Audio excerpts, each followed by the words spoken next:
OERC ଏବଂ ଟାଟା ପାୱାରର ଖର୍ଚ୍ଚକାଟ ଆଳରେ ଓଡ଼ିଆ ଠିକା ବିଦ୍ୟୁତ୍ ଶ୍ରମିକମାନଙ୍କୁ ବେଆଇନ ଭାବେ ଛଟେଇ କରାଯିବା ପ୍ରତିବାଦରେ ଆନ୍ଦୋଳନ ତୀବ୍ର ହେବାରେ ଲାଗିଛି।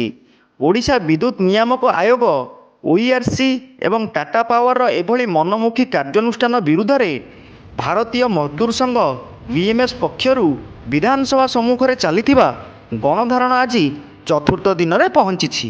ନିଜର ହକ୍ ଏବଂ ରୋଜଗାର ଫେରି ପାଇବା ପାଇଁ ଶତାଧିକ ଶ୍ରମିକ ଏହି ଲଢ଼େଇକୁ ଜାରି ରଖିଛନ୍ତି।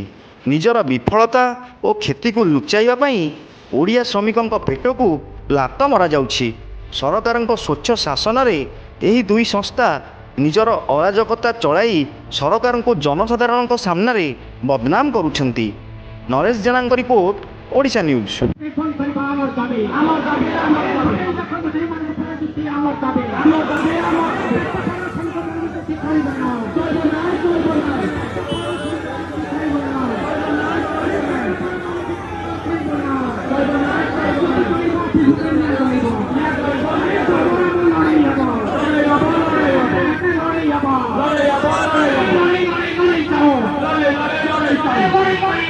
Vamos a